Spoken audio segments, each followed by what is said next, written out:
Hi అండి అందరికీ. ఈరోజు రెసిపీ వచ్చేసి కాకరకాయ కారం ఎలా చేసుకోవాలో నా వీడియోలో చూసేయండి.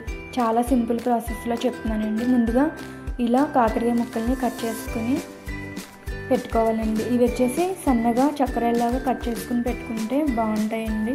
అండ్ ఇప్పుడు మనం వేయించుకున్న పల్లీలు, వేయించుకున్న ఎండుమిర్చి అండ్ కొద్దిగా పుట్నాల పప్పు, కొంచెం వెల్లుల్లి రెబ్బలు అండ్ కొద్దిగా జీలకర్ర, కొంచెం ధనియాలు ఇలా వేయించుకుని పెట్టేసుకోవాలండి.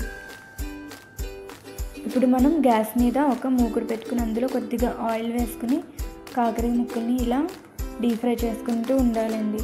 ఎక్కువ అన్నీ ఒకసారి డీప్ ఫ్రై చేసుకోకూడదండి. కొద్దిగా వేసుకుంటూ ముక్కల్ని డీప్ ఫ్రై చూసారు కదా, ఇలా ఈ విధంగా ఈ కలర్ వచ్చేంత వరకు మనం కాకరకాయ ముక్కలన్నిటిని ఇలా వేయించుకోవాలండి.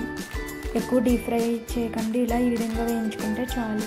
ఇప్పుడు మనం ఫస్ట్ మీకు చూపించాను కదా, పల్లీలు, ఎండుమిర్చి, వెల్లుల్లి, జీలకర్ర ఇవన్నిటిని ఇలా మనం మిక్సీలో ఇలా పౌడర్ లాగా చేసుకుని పెట్టుకోవాలండి. అందులో కొంచెం సాల్ట్ కూడా యాడ్ చేసుకుని మిక్సీ పట్టండి. అండ్ ఇప్పుడు మనం కాకరకాయ ముక్కలన్నిటిని ఇలా అన్నీ ఆయిల్లో వేసేసి మొత్తం అన్నీ అందులో తర్వాత మనం ఈ మిక్సీ పట్టిన పౌడర్ని లాస్ట్లో ఇలా వేసి కాకరకాయ ముక్కలకి పట్టేలాగా మనం కలుపుకుంటూ ఉండాలండి. ముందే వేయకూడదు, ఎందుకంటే ముందే వేస్తే మాడిపోతుంది పౌడరు. ఇప్పుడు మనం దీన్ని ఇలా కలుపుకుంటూ ఉండాలి. అండ్ దీంట్లో కొంచెం లాస్ట్లో మనం కొద్దిగా కారం అండ్ సాల్ట్ చూసుకుని వేసుకోండి. అంతే, కాకరకాయ ఫ్రై చాలా సింపుల్గా రెడీ అవుతుంది. మీరు కూడా ట్రై చేసి ఎలా వచ్చిందో కామెంట్లో చెప్పండి. అండ్ ఇంకా మన ఛానల్ని ఎవరైనా సబ్స్క్రైబ్ చేసుకోకపోతే ప్లీజ్ సబ్స్క్రైబ్ చేసుకోండి.